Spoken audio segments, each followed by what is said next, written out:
Singapore থেকে Tokyo, New Delhi থেকে Ho Chi Minh, এশিয়ার আকাশে যেন ছায়া ফেলছে অনিশ্চিত যুদ্ধের সম্ভাবনা। আর এই অদৃশ্য ছায়া ঠেকাতে চলছে অস্ত্র কেনা, প্রযুক্তি উন্নয়ন ও গবেষণায় রেকর্ড পরিমাণ খরচ।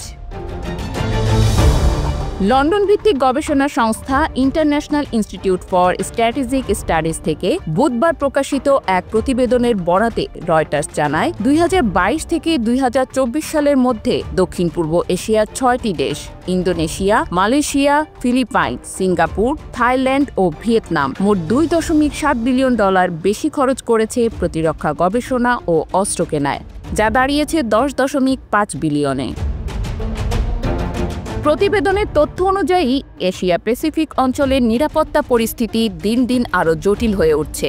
ইউক্রেন যুদ্ধের দীর্ঘছায়া, মধ্যপ্রাচ্যের টালমাটাল অবস্থা, যুক্তরাষ্ট্র চীনের তীব্র প্রতিদ্বন্দ্বিতা, আর তাইওয়ান ও দক্ষিণ চীন সাগরকে ঘিরে চলমান উত্তেজনা, সব মিলিয়ে অঞ্চল জুড়ে তৈরি হয়েছে এক অস্থির ভবিষ্যতের শঙ্কা। এসব বিষয় থেকে স্পষ্ট হয়ে উঠেছে, শুধু শান্তিবার্তা দিয়ে হয়তো ভবিষ্যতের সংঘর্ষ ঠেকানো সম্ভব নয়। এই বাড়তি ব্যয় শুধু অস্ত্র কেনায় সীমাবদ্ধ নয়, উন্নত সামরিক প্রযুক্তির ক্ষেত্রেও দেশগুলো বিপুল অর্থ বিনিয়োগ করছে, যেমন সাবমেরিন, ড্রোন, ক্ষেপণাস্ত্র এবং নজরদারি ও গোয়েন্দা কার্যক্রমে ব্যবহৃত অত্যাধুনিক ইলেকট্রনিক যন্ত্রপাতি। ভারত ও রাশিয়ায় যৌথভাবে তৈরি ব্রহ্মস ক্ষেপণাস্ত্র ফিলিপাইনকে সরবরাহের ঘটনা এই প্রবণতাকে আরও স্পষ্ট করে তুলেছে। তবে এখানেই শেষ নয়। প্রযুক্তি হস্তান্তর, যৌথ প্রকল্প ও লাইসেন্সযুক্ত উৎপাদনের মাধ্যমে ইউরোপীয় কোম্পানি ও মধ্যপ্রাচ্যের কিছু দেশও এখন এশিয়ার প্রতিরক্ষা বাজারে সক্রিয়।